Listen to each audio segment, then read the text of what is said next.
As much as I admittedly have a complicated relationship with my feelings about the fact that we have to work to financially support ourselves in a world that has more than enough resources to go around for everyone, I do enjoy videos where people take us as the viewer along with them in a day of their life at their workplace. So that is exactly what I'm doing today. We're living within a capitalistic framework and we're all just getting in where we fit in. And I am choosing to get in where I fit in as a corporate learning and development facilitator. What that job title means essentially is that I am someone that facilitates learning programs within a corporate environment for adult learners. There's a fair bit of variety in the types of courses that I facilitate, but they all fall under that professional development umbrella. This has easily been the best chapter of my professional career, and there are a few reasons why I am okay with this job in its current state, and I don't have any plans of looking to do a different type of work anytime soon, which is very, very rare for me to not be thinking and looking for what that next best thing is going to be. These reasons are in no particular order. I'm just going to throw them out there. And the first is that I rarely have to wear a bra to do this job. I know that might sound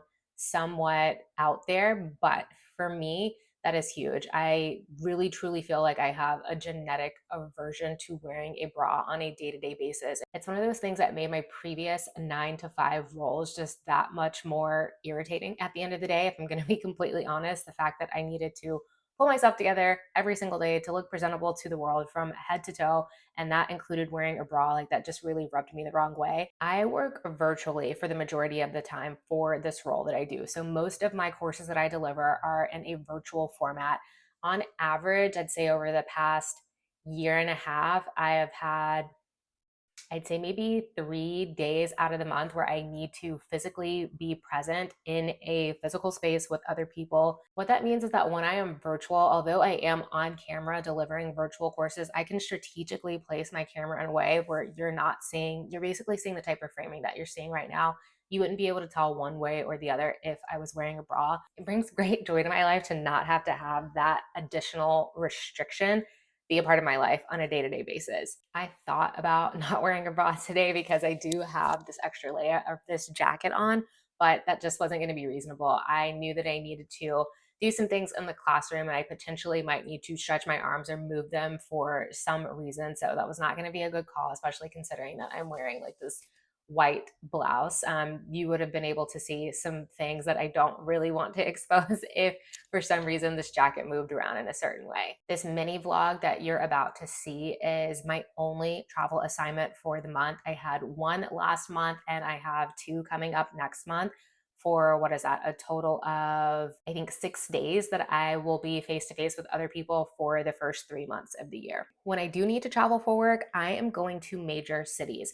That means one, that my travel is pretty easy. I live in a major city that is a hub for a major airline, so my flights are always direct. I get to offset some of my personal expenses when I am traveling for work because all of my food is covered. I get to keep my hotel points and also my airline miles to myself for my own personal use. So those are huge perks as well. And because I'm going to major cities when I travel for work, that opens up lots of opportunities for me to do fun stuff outside of my work hours that is of personal interest to me. If you go take a look at some of my short form videos, I document some of these different things that I get into in different cities. That can be things just like eating out fun and cool restaurants that I don't have access to where I live. I've also had opportunities to go to Disney World, do different and unique beauty and wellness types of things that are only available in a couple of cities in the entire country. So that's pretty cool as well. In this job, I also know my schedule pretty far in advance, which is quite different from the work that I used to do, where I was a technology and compliance consultant, to where not only was I doing something different on a very frequent basis, I was also just fighting a lot of fire drills on a very frequent basis. So there was a lot of stress that came along with that variety. I find that in this role, I get the variety in a much more manageable way. And a lot of my variety comes through the fact that I teach a lot of different types of courses, but I am also getting to interact with a different set of people for pretty much every single delivery.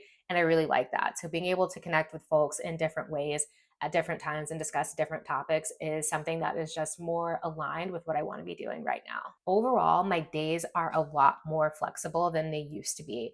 My main anchor is that I need to be available for my delivery times.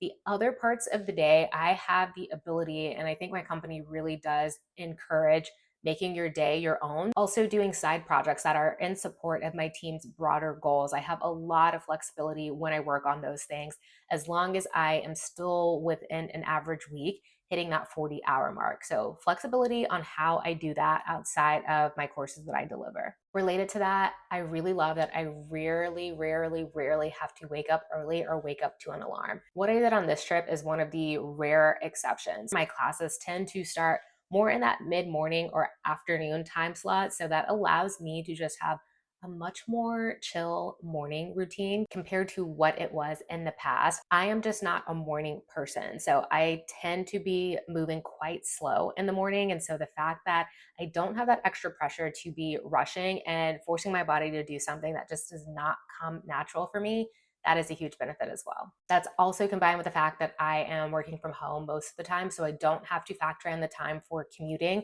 As long as I am like ready, rib cage up, I am usually pretty good to go, which is much different effort from needing to be ready head to toe and be able to be front facing with the world every single day, day in and day out. So those are some of the things that make this type of work that I'm doing right now tolerable. I would like to think that I have found like this really nice soft girl type of job. And I am very much grateful for where I am career wise. Just knowing how burnt out I was. It took a while for me to get here, but part of that was my own decisioning and trying to figure out when the right time would be for me to transition into a role like this. Knowing that there were some trade offs, like the compensation is quite different from what it was in my previous job and in some of my previous roles, but the trade off has been more than worth it for me. And with that, let's get into this quick look at a 24-hour period in my work life.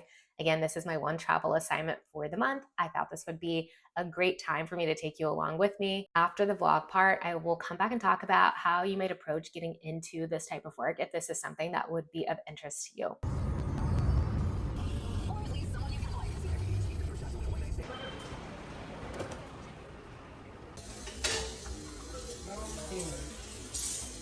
Today is Take Your Subscribers to Work Day. I completely made that up, but we're just gonna go with it. I left my house at 1:14 p.m. for a 2:25 p.m. flight. I do not normally cut it that close because I hate rushing. That is just not the vibe. I just was having a hard time getting myself going this morning, and that's kind of it. I don't really have a better excuse. But the good news is my flight was delayed by 10 minutes, so that gave me enough of a buffer so that one, I could go to the restroom because I just really needed to pee. I've had a lot of fluid this morning, but it also meant that I could get a proper meal in my stomach. So I grabbed some food and I'm gonna eat right now because this flight is about to board in like 2 minutes. I'm going from Houston to Dallas today, and this is going to be a short flight. I am tracking, or comparing, I should say, how long it takes me to get to my final destination compared to if I would have just driven myself in a car. So we'll see how that plays out. But if everything stays on track as of right now, I should beat the drive time by at least an hour, making this a win. This was 1000% a first world problem, but I have to say that I was annoyed when I got the email earlier this week saying that I've been downgraded from gold to silver status. I'm not going to be able to check my bag, but that's okay. It's a short flight. I'm going to pull these off pretty quickly, and I got my materials that I needed out of my suitcase before getting on this plane.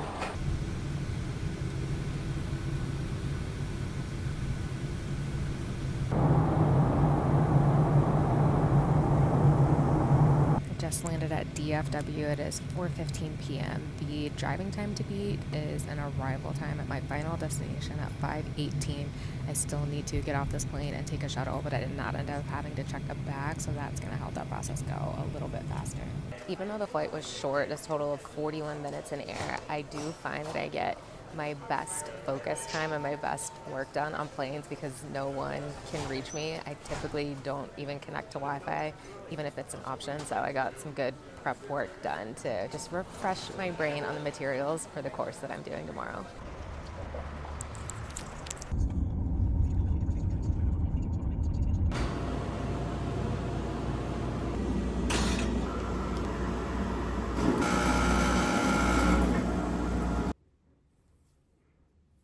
Just checking my lighting.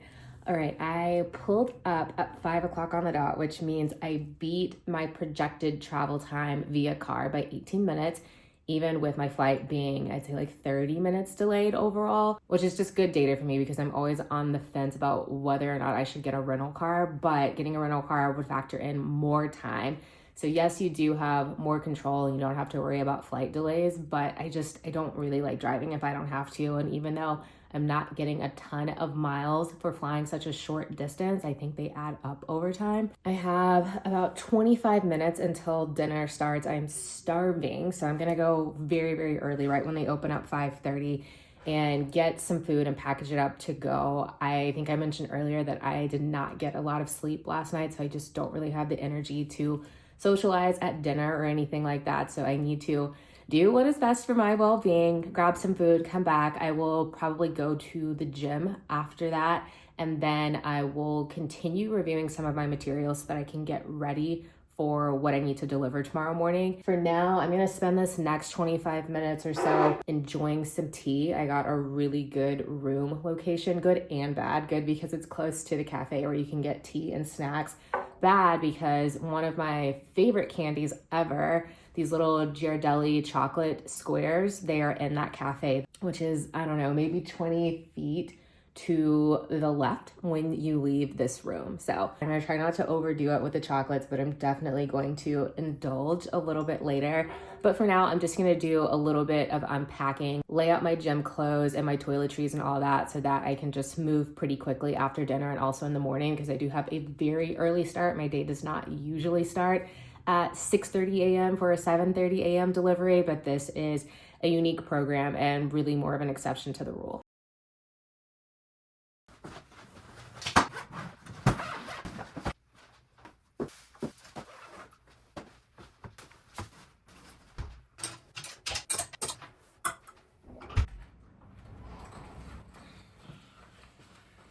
I do not have an explanation for why everything except for the salmon is basically cheese-based, but this is what I was feeling like today. This is some type of like chipotle glazed salmon, smoked Gouda mac and cheese pizza, pretty standard, and then paneer makhani.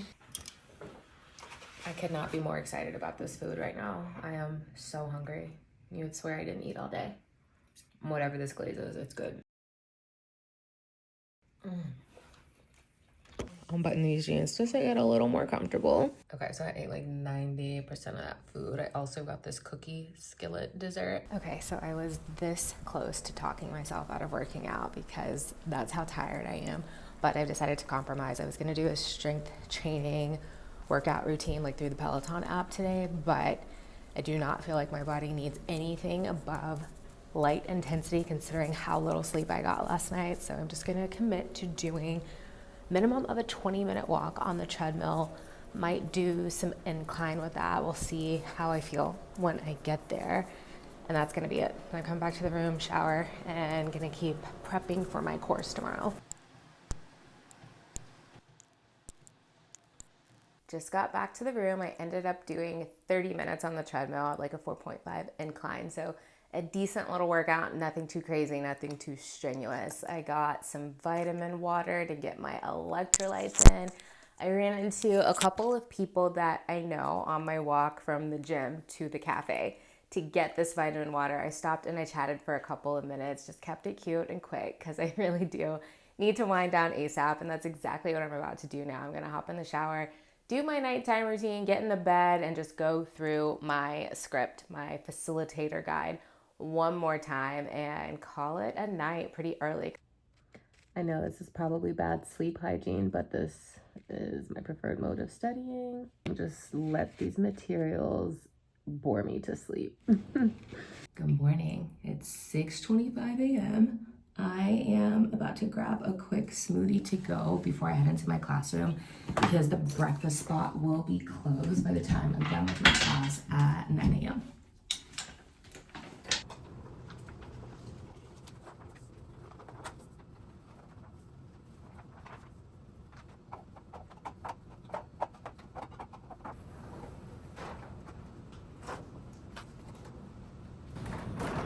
Classroom setup is done. Just waiting for the sun to come up now. You see a little bit of light off in the distance through the trees.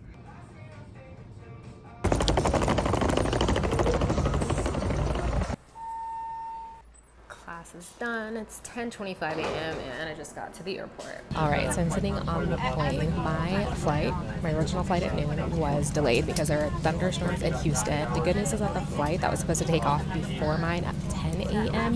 was also delayed. And by the time I got to the gate, that earlier flight was just now boarding. They had plenty of seats, and I was able to sneak onto this flight, which is perfect. I'm probably going to get home even before I originally planned. I'm so glad that this worked out. All right, I'll talk to you all when I get back to Houston. It's 1 p.m. and I'm back in my house. I'm sitting in my home office right now. That brings us to a total of 23 hours and 46 minutes for total turnaround time for this trip door to door. My class was done at 9 a.m. this morning. It went relatively smoothly considering the fact that I was facilitating a course on a DEI topic. The day after, my company announced that they are doing away with some of their DEI programming. So that was interesting. I did not see that email before I got into the classroom. So that was a little bit of a surprise when I walked into the classroom environment and some folks were referring to this email that was a mystery to me. But I think I handled it with grace and I got some positive feedback after the course. So it is what it is. It's just part of the job. You got to keep rolling with some of these unexpected things that happen along the way. I was planning to sit down and just knock out some administrative tasks like time entry and expense reporting before I got onto that flight. But there were some flight delays because of thunderstorms that were happening in Houston. So my flight was delayed and also the flight before mine was delayed. I arrived at the airport in enough time to actually get onto that flight that took off before mine, like just in time. The flight was wide open. I didn't even need to check my bag or anything like that. And that really was a part of how I was able to get home so quickly because by the time the Houston airport was giving the green light for planes to be able to land again, that earlier flight that I was able to sneak on got clearance to go. All right, so that's the vlog part. Let's talk about the types of professional backgrounds that will help increase your chances of being able to get into a similar type of role. If you have a background in education, and I'm talking any level. There are folks on my team that are former educators for like children for that K through 12 age group. That's going to be something that will be a huge benefit to you because you are already familiar with some of the core principles of what makes an effective learning environment. And you are also familiar with strategies and techniques that will help you be an effective facilitator. If you have any type of formal education in education, that will also be a benefit to you. So there are folks on my team that are not former educators, but they have advanced degrees in education or adult learning. They have some really impressive backgrounds. There's one person on my team that has authored a book related to adult learning, which is just quite incredible and fascinating to me. If you have a background with creating learning, development, or training content materials, that will be a huge help. So if you know what it is like to create the types of materials that folks like myself and those on my team use, that's going to give you a leg up as well. And that type of knowledge is really valuable and applicable in this space. If you've led a lot of training at any of your previous jobs, and that's been something that you have identified as a strength of yours, that's another thing that would absolutely give you a leg up.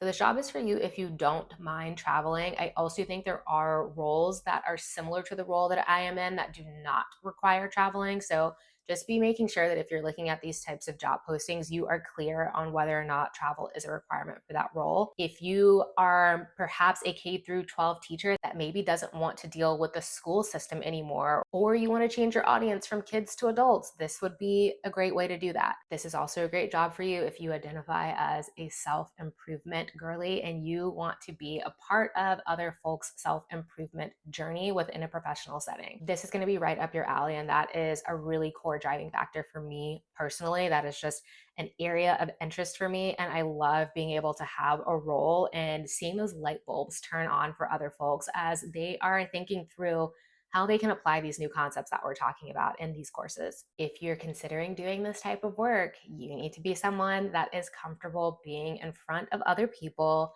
either live and or virtually. That is so core to this. If you have a significant fear of public speaking, this is probably not the path for you. I think that goes without saying, but I just want to make that explicit. If you're looking at a role like this that does have virtual deliveries as a part of your responsibilities, I do think it benefits you to have a certain level of digital fluency. I am proud to say that I can do things in platforms like Zoom and Teams that 90% of the population cannot do. Even if you don't have those types of skills today, you can self teach pretty effectively. So don't let that deter you if that's the only thing on this list that is a little bit fuzzy for you. A couple of practical tips on how to search for these types of roles. Some of your keywords are things that I've mentioned in this video already. So things like trainer, training lead, learning lead, or learning coordinator. Those are the types of keywords that you want to be on the lookout for. I would also encourage you to get as much experience as you possibly can facilitating in front of different audiences.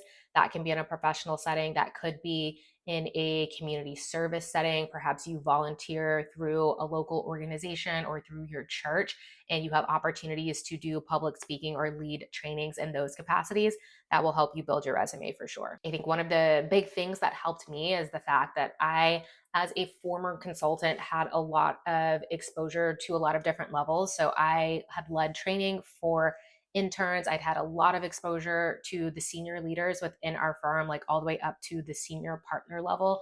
That was a huge benefit to me. And that has also shaped the types of courses that I get to facilitate now. So your prior experience absolutely comes into play, but there is a lot that you can do to build out that experience to be what is going to be required for you to be seriously considered for these types of roles. That's everything that I have. If you have any questions or if there are topics that I did not touch on that you're curious about, go ahead and leave your comments and questions down below, and I will do my best to get back to them as quickly as possible. Thanks. Have a great day.